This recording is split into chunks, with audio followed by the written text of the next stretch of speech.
Hey everybody, thanks for joining me again. Today we're going to be continuing forward in our series on the sovereignty of God in the history of Israel. And we are going to be focusing in on the character of Joseph. Joseph's a very interesting character in the Bible. Of course, he's a type of Christ, so we'll take a look at that and kind of see what that means and analyze that a little bit. He's really one of the founding fathers of the nation of Israel. Of course, when we talk about the founding fathers of Israel, we typically would say Abraham, Isaac, and Jacob. Abraham, of course, was called by God to get up, get out of your country, and go to a land that I'll show you, and I'll give you land, children, and blessing, and I'll be a God.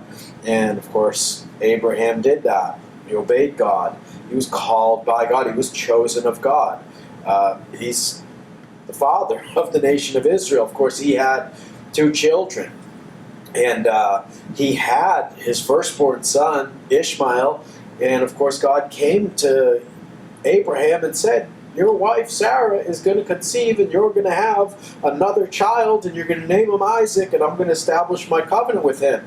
And they actually began to laugh at that because they're saying, well, Abraham's 100 years old, 99, 100 years old. Sarah's 90 years old. How is this exactly going to work that she's going to get pregnant and have a son? Then they started to realize, like, oh man, we're actually talking about God here, so we are going to have a son. His name is going to be Isaac, and God's going to establish his covenant with him. And then Abraham began to feel sad, saying, what about Ishmael, my firstborn, my son? He's a teenage boy at this point in time, so he would have loved him very much.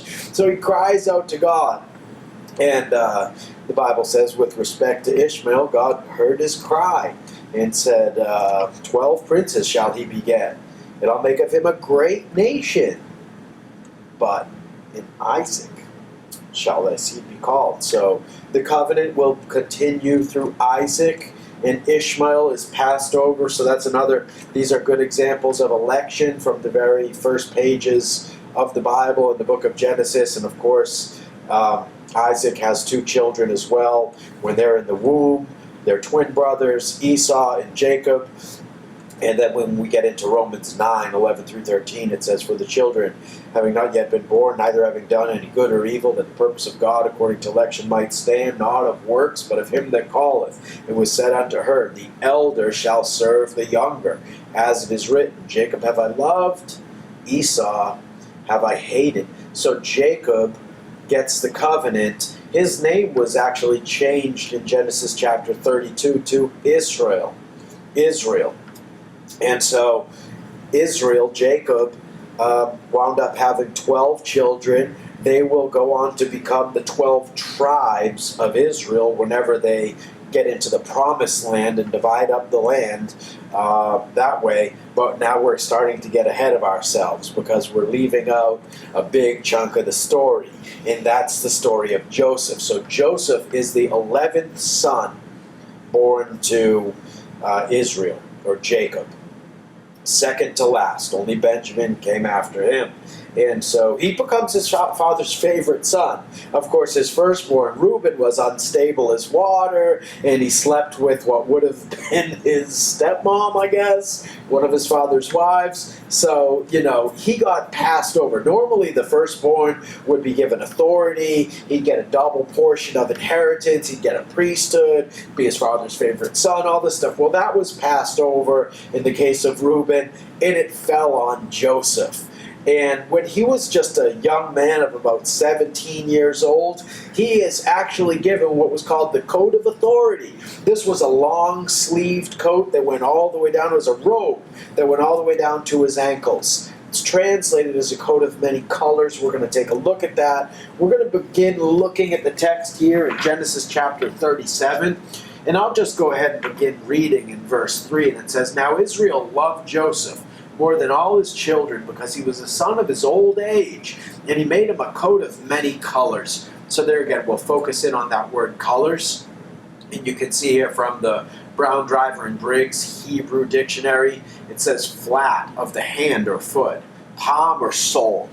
So it has to do with the palm of the hand or the sole of the foot. It says of the tunic reaching to the palms and soles. So this is talking about a long-sleeved robe. And this was going to be a robe. It wasn't it might have been of different colors. It's kind of hard to figure out where the translators came up with that translation. Even in Strong's, we'll take a look at the Strong's dictionary, and it says palm or sole, and then it says a long and sleeved tunic, perhaps a wide one from the original sense of the root, that is, of many breadths, widths, or lengths. Not so much colors, according to these definitions. So some would say that might be poorly translated. But in any event, we're talking about a long-sleeved tunic or a robe, okay, that went all the way down to his feet and all the way down to his hands. I like what Albert Barnes says about this coat as well in his commentary, a coat of many colors. This was a coat reaching to the hands and feet, worn by persons not much occupied with manual labor, according to the general opinion. So what's happening here is that the father, Israel, Jacob, gives the robe to Joseph. This is the robe that's not worn by people that are used to doing manual labor. This is given to the boss. So Joseph gets this long-sleeved robe, and now he's the boss of the family. So this is going to be a tough pill for the brothers to swallow, because at this point in time, if Joseph's the 11th born son, the first one, Reuben, who knows how old he is at this point? He's got to be somewhere around 40 years old. So he's older. The older the second, third, fourth born, they're all older at this point in time. And so they're seeing that this coat of authority is being given to the 17-year-old son, Joseph, and he's the 11th son, and they just become so full of wrath. And when his brethren saw that their father loved him more than all his brethren, they hated him and could not speak peaceably unto him. And so we'll just continue moving on here.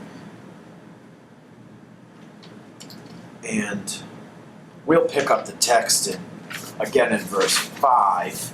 And Joseph dreamed a dream, and he told it to his brethren, and they hated him yet the more.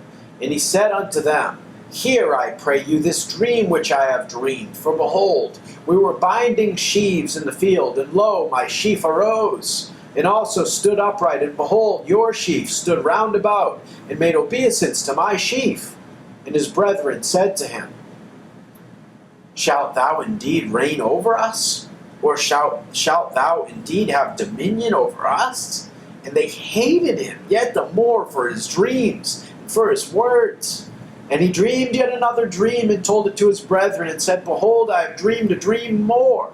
And behold, the sun and the moon and the 11 stars made obeisance to me.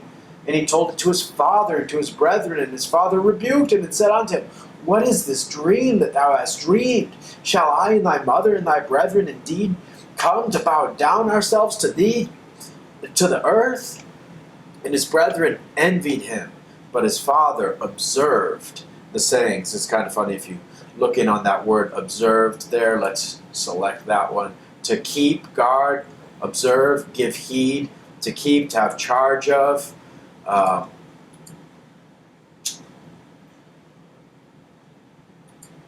And so he was basically just keeping these things in mind. He thought about these things that Joseph was saying, because Joseph is a type of Christ, and he demonstrated those characteristics of Christ.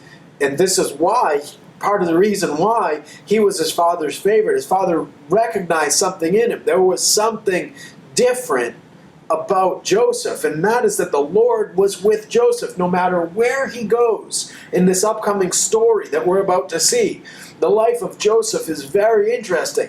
It's full of ups and downs, highs and lows, hills and valleys, but the one constant is that the Lord is with Joseph everywhere he goes, through good times and bad. He never left him nor forsook him. And so this is what we're going to see.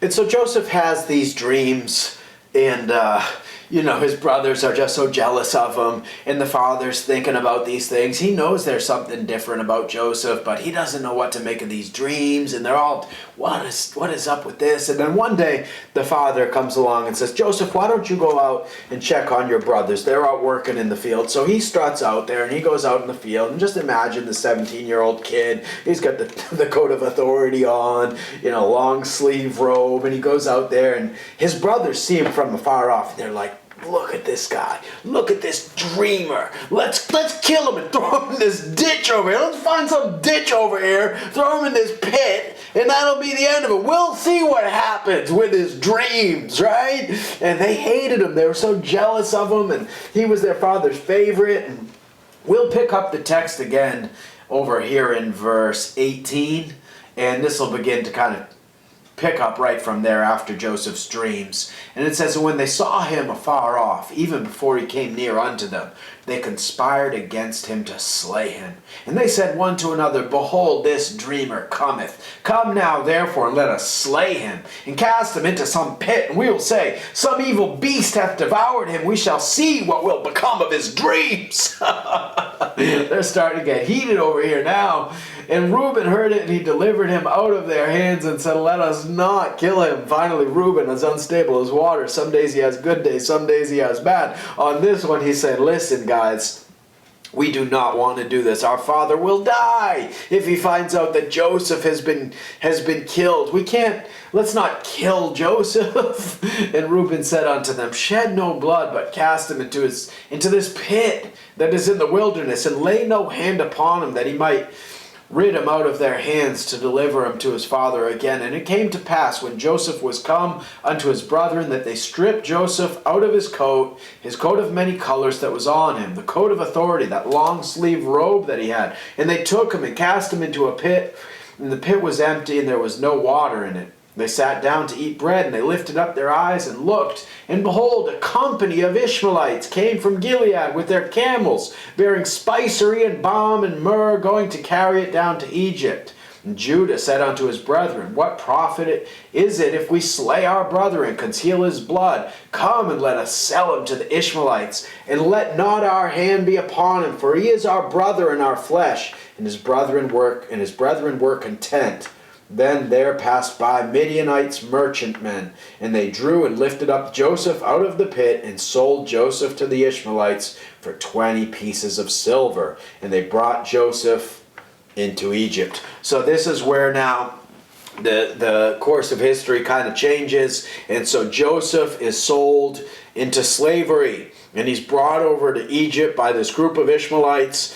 And of course, they go back and they show the coat of authority to their father, and it's covered in blood, and they say some wild beast killed him, and Joseph is no more, he's dead, he's gone forever. And so of course the father is just beside himself in grief and just depressed, and he's lost his favorite son, and so Joseph is carried off into slavery, or sold off into slavery and carried off into Egypt. And so we'll pick up the text again over here in Genesis chapter 39. And this is a really interesting passage as well. And it says, and Joseph was brought down to Egypt, and Potiphar, an officer of Pharaoh, captain of the guard. Let's highlight Potiphar here. You'll see Potiphar means belonging to the son.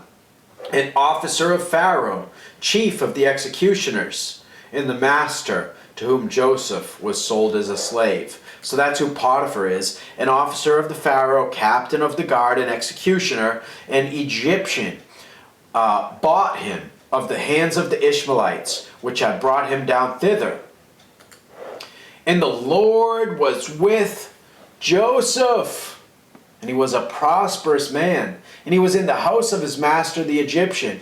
And his master saw that the Lord was with him, and that the Lord made all that he did to prosper in his hands. And Joseph found grace in his sight, and he served him, and he made him overseer over his house, and all that he had he put into his hand. So here you have Joseph now. He's just been betrayed by all of his brothers, right?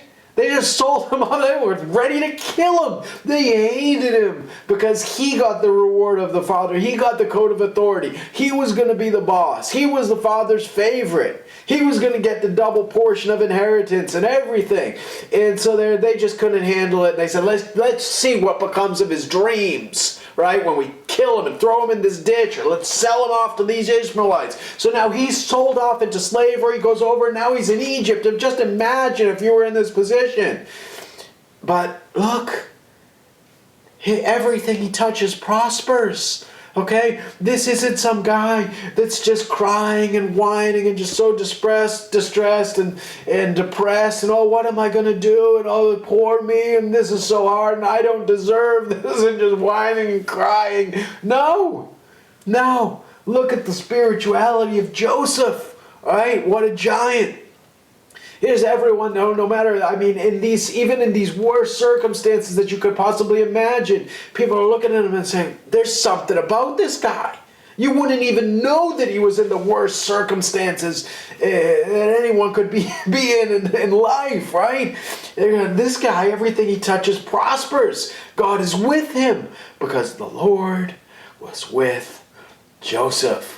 Even when he was in the ditch, even when he was being sold into slavery, even when he's in Potiphar's house here, Potiphar recognizes that there's just something different about him. You see, the thing is that Joseph understands the sovereignty of God. He knows that God is in control of all things. And that point will be proven later as well. But we're starting to see it here just in his character. He understands that everything is working together for good, and that God is doing everything according to a gracious plan for all of his family, for all of the believers.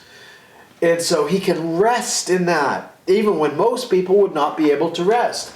And so we'll pick up the text again. We see that he's been sold into slavery. Now he's in Potiphar's house. We'll pick up the text again in verse 6. And it says, and he left all that he had in Joseph's hand. So Potiphar just sees Joseph and he's like, I can trust this guy for anything. He can have whatever he wants in my house. And he knew not aught he had, save the bread which he did eat. And Joseph was a goodly person and well favored. That actually, if you get into these words here, goodly, fair, beautiful, handsome, means that he was an attractive man and well favored. And it came to pass after these things that his master's wife cast her eyes upon Joseph, and she said, lie with me. Here comes this temptress woman, trying to come along and seduce Joseph. But he refused and said unto his master's wife, behold, my master wotteth not what is with me in the house, and he hath committed all that he hath to my hand. There is none greater in this house than I. Neither hath he kept back anything from me but thee, because thou art his wife. How then can I do this great wickedness and sin against God? He's saying, how am I going to sin against God? God's given me everything here.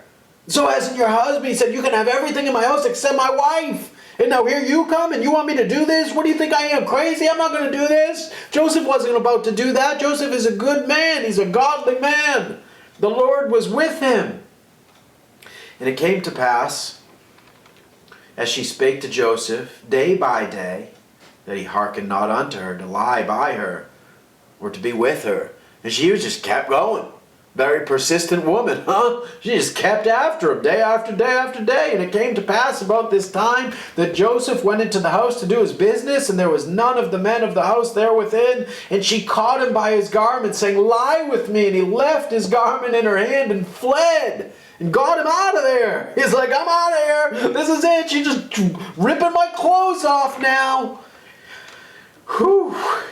We'll pick it up again in verse 20, because of course she goes and runs her mouth and tells her husband, that Hebrew that you brought in here, he attacked me and he tried to sleep with me and this and that.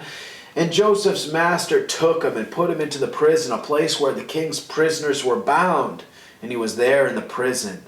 But the Lord was with Joseph and showed him mercy and gave him favor in the sight of the keeper of the prison.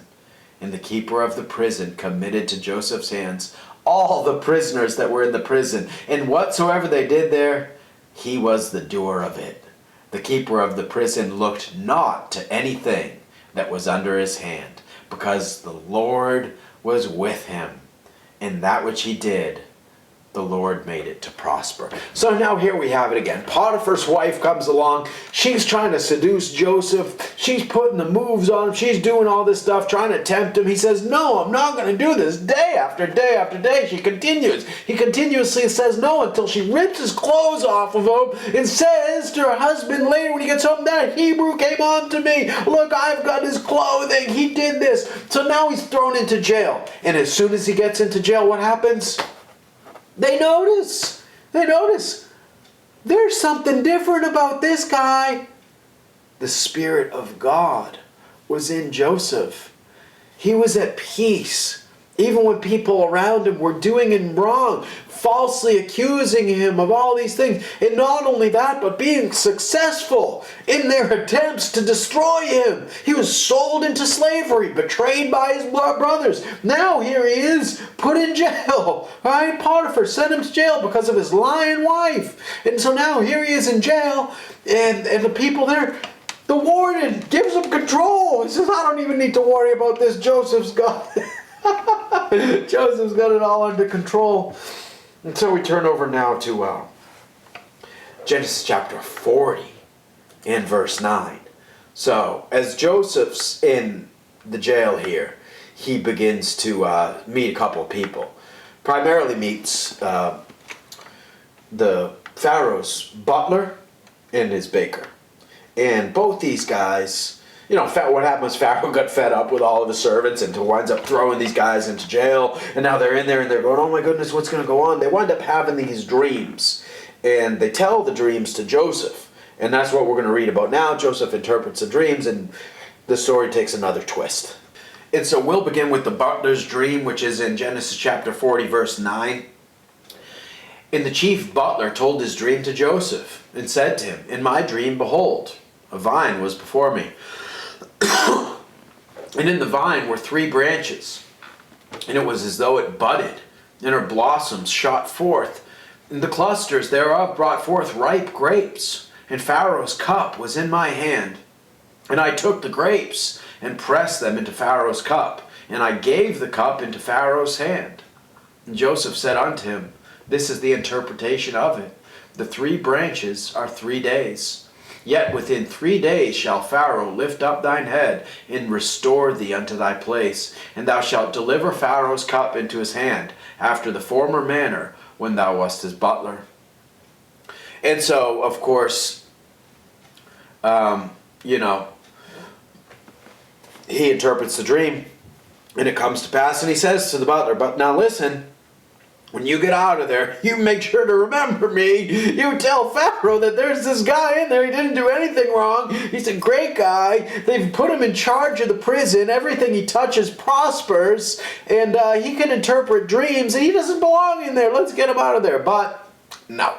The butler forgets all about Joseph. And so now we'll move on and we'll read about the chief baker. And it says, when the chief baker, in verse 16, saw that the interpretation was good, he said unto Joseph, I also was in my dream, and behold, I had 3 white baskets on my head, and in the uppermost basket there was of all manner of baked meats for Pharaoh, and the birds did eat them out of the basket upon my head. And Joseph answered and said, this is the interpretation thereof. The 3 baskets are 3 days, yet within 3 days shall Pharaoh lift up thy head from off thee, and shall hang thee on a tree, and the birds shall eat thy flesh from off thee. And it came to pass the 3rd day, which was Pharaoh's birthday, that he made a feast unto all his servants, and he lifted up the head of the chief butler and of the chief baker among his, and he lifted up the head of the chief butler and of the chief baker among his servants.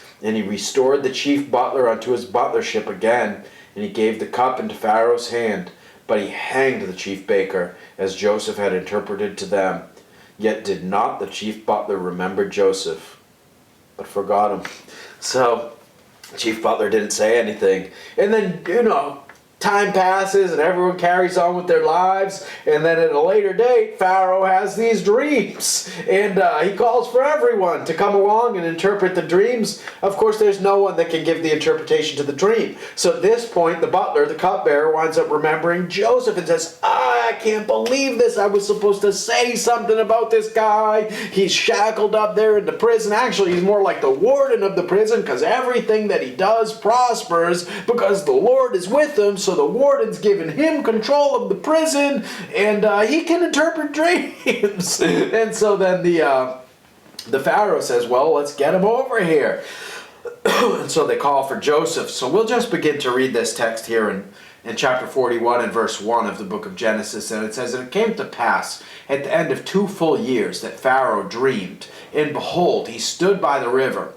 And behold, there came up out of the river 7 well-favored kine, and fat-fleshed, and they fed in a meadow. And behold, 7 other kine came up after them out of the river, ill-favored and lean-fleshed, and stood by the other kine upon the brink of the river. And the ill-favored and lean-fleshed kine did eat up the 7 well-favored and fat kine. So Pharaoh awoke, and he slept and dreamed and the second time, and behold, 7 ears of corn came up upon one stalk, rank and good. And behold, 7 thin ears, and blasted with the east wind, sprung up after them. And the 7 thin ears devoured the 7 rank and full ears. And Pharaoh awoke, and behold, it was a dream. And it came to pass in the morning that his spirit was troubled, and he sent and called for all the magicians of Egypt, and all the wise men thereof, and Pharaoh told them his dream, but there was none that could interpret.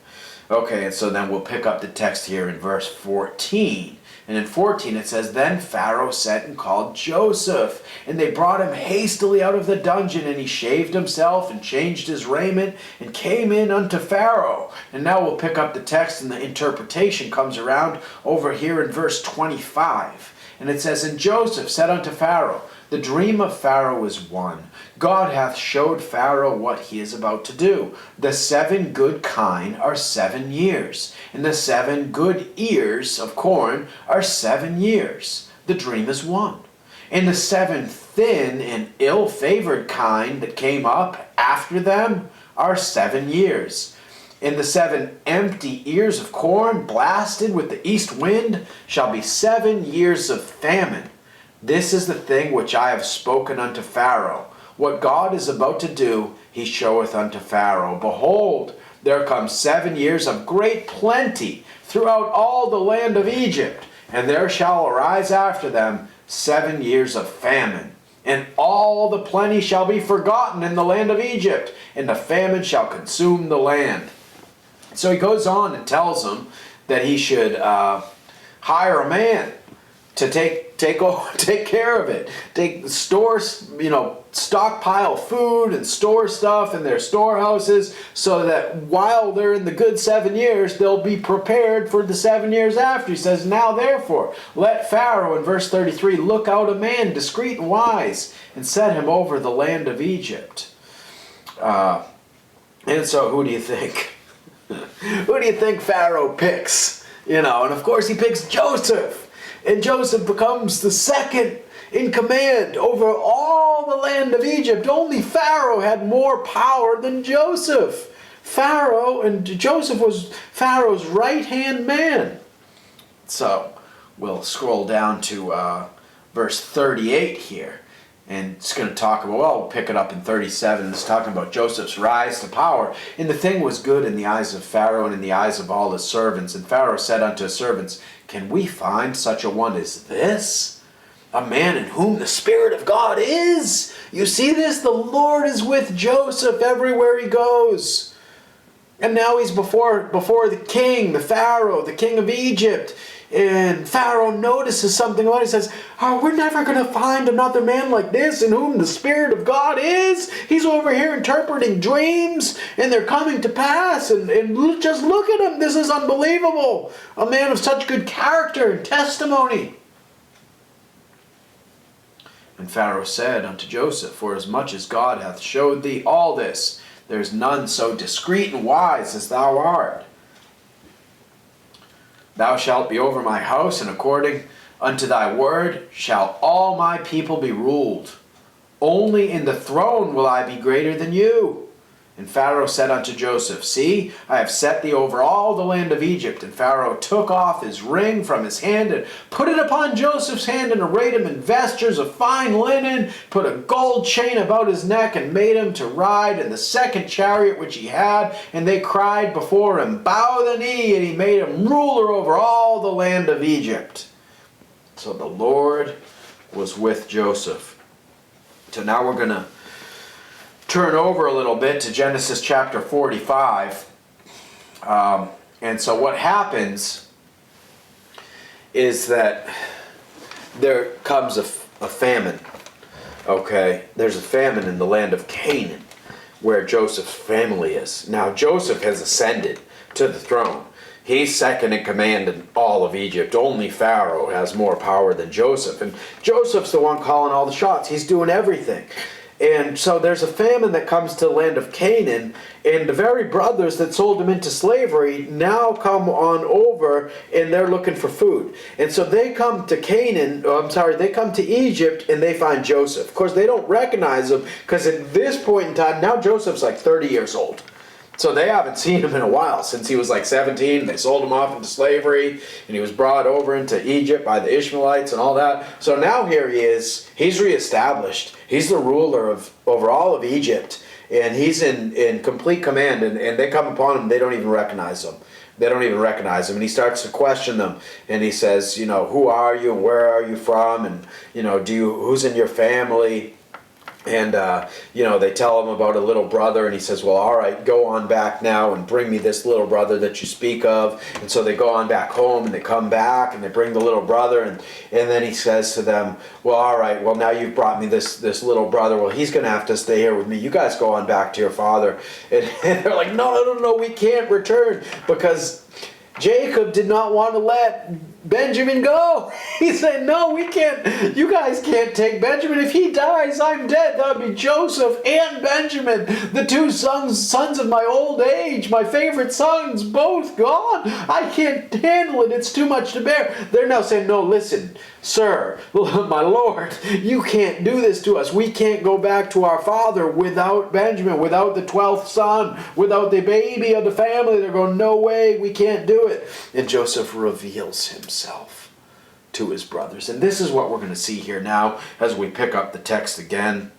In Genesis chapter 45, it says, Then Joseph could not refrain himself before all them that stood by him, and he cried, caused every man to go out from me. And there stood no man with him, while Joseph made himself known unto his brethren. And he wept aloud, and the Egyptians in the house of Pharaoh heard. And Joseph said unto his brethren, I am Joseph. Doth my father yet live? And his brethren could not answer him, for they were troubled at his presence. And Joseph said unto his brethren, Come near to me, I pray you. And they came near. And he said, I am Joseph, your brother, whom you sold into Egypt. Now therefore be not grieved, nor angry with yourselves, that ye sold me hither. For God did send me before you to preserve life. Remember how I told you in the beginning that Joseph believed in the sovereignty of God, and that point would be proven later? Well, here's the proof. God did send me before you to preserve life. Listen, God, you don't feel bad, okay? Don't worry, guys. I'm not full of anger and wrath, and I'm not going to condemn you and tell you what a bunch of jerks you are and everything else. Joseph was full of forgiveness before his brothers even came to repentance. He's a type of Christ. He's full of forgiveness, right? He doesn't carry resentment around in his heart. As soon as someone wrongs him, he immediately prepares himself and comes to understand how they could possibly have done that, and that understands that he's not so important, that he needs to take it personally and everything else, and says, God has a greater good here. I need to go through this. This is all the will of God, and God is so good to me, and he's forgiving towards his brothers. And so he says, God did send me before you to preserve life. He understands the sovereignty of God. For these 2 years hath the famine been in the land, and yet there are 5 years in the which there shall neither be earing nor harvest. And God sent me before you to preserve you a posterity in the earth, and to save your lives by a great deliverance. So he's seeing the sovereignty of God in the sinful actions of his brothers, when they all wanted to kill him and sell him off into slavery, and they just overcome with jealousy and hatred, saying, look at this filthy dreamer, let's kill him and throw him in a ditch and we'll see about those dreams. Well, guess what? Those dreams did come true when they all arrived in Egypt and they all bowed down before him. Joseph remembers the dreams and he says, oh my goodness. And this is the sovereignty of God, folks. When we're seeing that Joseph is telling of these dreams and then they're coming to pass, and we're watching this journey go through, we're seeing that God is the one, he's doing all this stuff and it's all coming to pass. Otherwise we'd have quite a few coincidences on our hands. Boy, Joseph sure did get lucky when he talked about, the sun and the moon and the 11 stars bowing down before him, and the chiefs bowing down before his sheep. Boy, that sure was a lucky guess. How did he know that? No, it's because God had it decreed. And God revealed his decrees to Joseph, because the Lord was with Joseph. And so again we read in verse 8, so now it was not you that sent me hither, but God. And he hath made me a father to Pharaoh, and lord of all his house, and a ruler throughout all the land of Egypt. Now even though Joseph is this forgiving guy, and he allows his brothers to stay in the land of Egypt, and he gives them forgiveness, and he deals so kindly with them, and he's so compassionate. As we said, he's a picture of Christ, and a man that we should all strive to be more like. When he was in the jail, he did say to that butler, hey, when you get out of here, you go and tell the Pharaoh that I'm in here. I shouldn't be in here. He did tell him, like, hey man, come on, if you can help me out, help me out. He did say that, but he wasn't this guy who's, man, I can't believe this is happening to me. I don't deserve this, and how could this be? And everyone's out to get me. He was not that way. He was different. There was something about him. It was the Spirit of God was in him, and people took notice. That's where we need to get to be. We can't be distracted by the temporal things of this world and the circumstances around us. We need to learn to be grateful for everything we have in every moment. In every moment. Sometimes when I get ungrateful and I start stomping my feet, my kids don't respect me, start griping about that, I got to do all this work, everyone mistreat me, I start feeling all this self-pity and get, when things don't go my way, I can tend to think pretty highly of myself and to start thinking, I don't deserve this, why is all this happening? I can have a lot of self-pity, and a lot of the times I just need to put myself in check and say, you know what? I've got an awful lot to be grateful for. There's no reason for me to be thinking like this. A lot of the times that's what we do.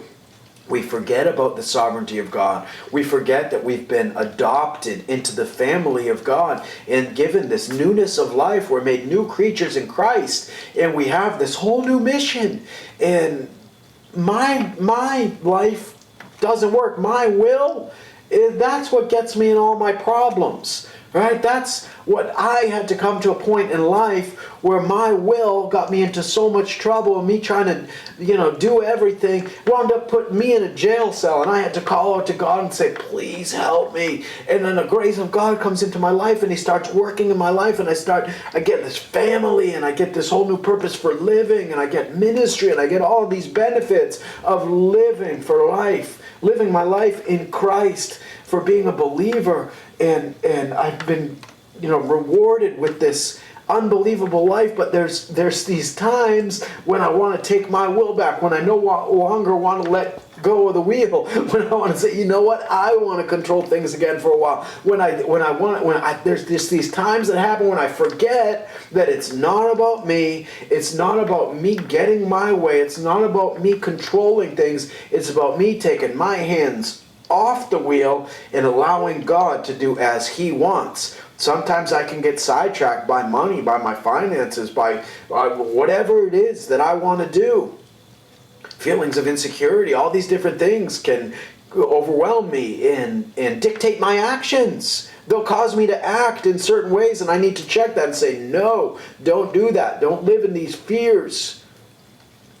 Don't overwhelm myself with work because I'm afraid of what will happen in the future financially. Trust God.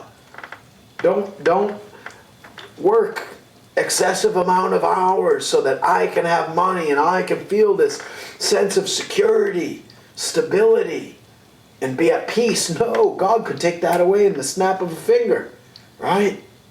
God's the one's in control. I'm serving Him. I'm living my life for Him day by day. I don't ever want to take my will back. When I do, it brings me nothing but feelings of anxiety and worry and anger and all these other things. It never works out well. We tell ourselves that it's easier to live for the flesh, but it is not. That's a lie that we tell ourselves. So what's interesting is that even though Joseph was so loving and kind to his brothers that sold him into slavery, and he said, you know what, take up residence here in Egypt, we'll give you guys a whole bunch of land and everything else, and you guys can stay here and all this, but they still didn't quite trust him. So they come to Joseph over here in Genesis chapter 50, and they're just coming to remind him. Now, of course, their father wound up passing away.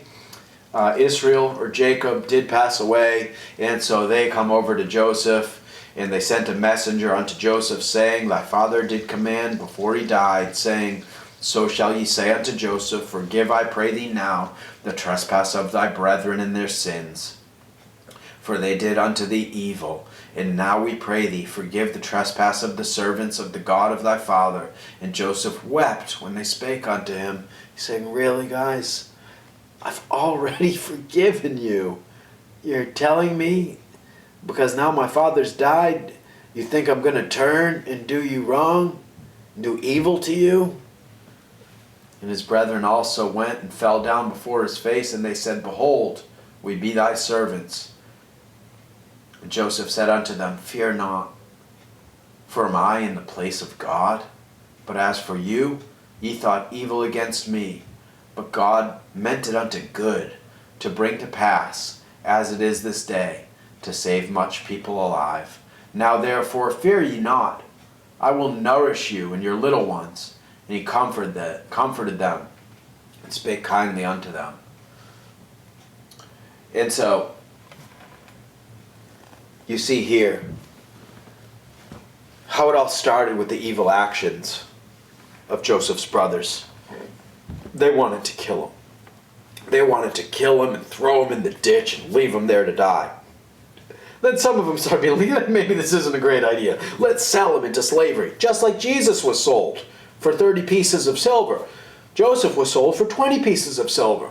Okay, so he gets brought over into Egypt, and then he's lied about by Potiphar's wife, and, you know, she's trying to tempt him sexually and come on to him, seduce him and all this, and he's going, no, I can't do this. Great wickedness and sin against God. Get away from me, women. So she steals his clothes, rips his clothes off of him. He calls out to all the men, he tried to get me. He tried to lay with me. He put his hands on me, this Hebrew. Get him out of here. And so Potiphar, of course, probably suspects his wife is a liar. Who knows? Because he knew the characteristics of Joseph, and he also knows the characteristics of his wife, right? In any event, hey, he did what he had to do, and he puts Joseph in prison. So now Joseph's in the jail, and as soon as he gets there, the Lord is with Joseph. You see what's going on there? While he's being sold into slavery and thrown in a ditch and lied about and put into prison, now he's in prison, the Lord never forsook him.